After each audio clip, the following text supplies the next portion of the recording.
Erin Rose Widener, and welcome to Hollywood Defined. There are so many different genres and kinds of shows out there, and each has their own subtlety. This week, we'll look at the role of the editor, specifically on a musical television show. But first, let's find out what an editor does. Here's Moviola's exclusive visual glossary of terms.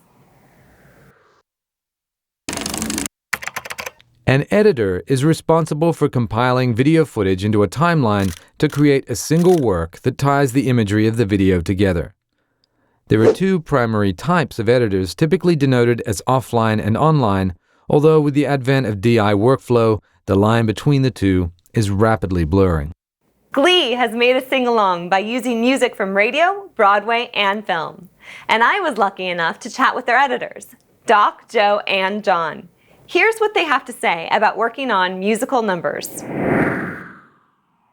The last thing you want is to have this story that you've been building, and you get 25 minutes into an episode, and then you take a 2.5 minute break to listen to a song. You want to continue that story in the song. Yeah. And then it's just a matter of, going through and finding all the stuff that looks the coolest. If you're going to be on a shot for a music number, it has to look great. They also have to be in sync. Yeah. The dance move also has to work. Yeah. And it has to match.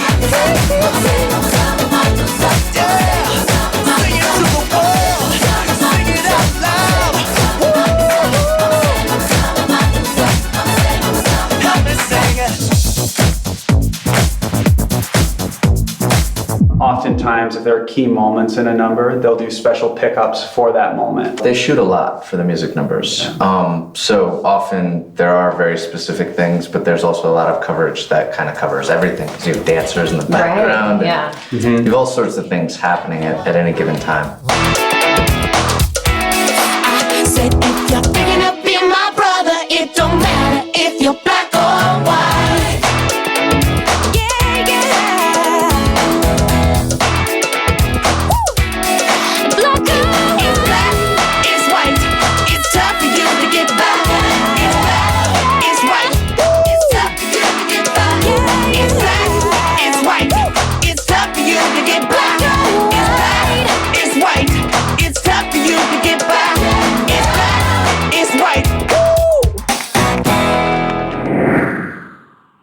The last musical to win the Oscar for Best Picture was Chicago, which was produced by Craig Zadan and Neil Marin. The duo have worked together ever since they first met in 1976, and their winning combination has also produced movie musicals, Footloose, Hairspray, and even the Oscars. The editors of Glee also shared how they work on episodes and get it ready for Ryan Murphy. They call it being Ryan ready. Here's Joe, Doc, and John. Our process is we have about a week to put together an editor's cut. Hopefully to discover how it's supposed to play and the performances that are going to play. Then the director comes in and often they have sort of a different direction or more what their intentions were.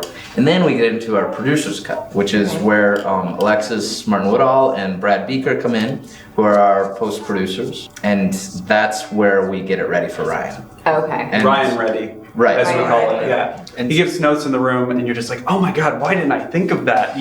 Sometimes it's like the simplest little thing, like, oh, cut this line, or oh, move this scene here, it'll make it work better. And you're just like, wow. He always puts his stamp on it and elevates it. Yeah, he's very involved in the final product. Even though they work on separate episodes, it's great to see how they trust and value each other's opinion. More and more, the trend seems to be the adaptation of Hollywood blockbusters into Broadway musicals. The latest results are The Bodyguard, Ghost with its iconic pottery scene, Newsies, the musical about paperboys in New York, and Catch Me If You Can, that was made popular by Leonardo DiCaprio, as well as much-loved films The Lion King, Sister Act, Legally Blonde, and The Little Mermaid. Well, it's about time to wrap up this week's episode. For more of the interview with Doc, Joe, and John, more visual glossary of terms, and a host of other learning tools, visit Moviola.com. Thanks for tuning in, and see you next week when we define another Hollywood role.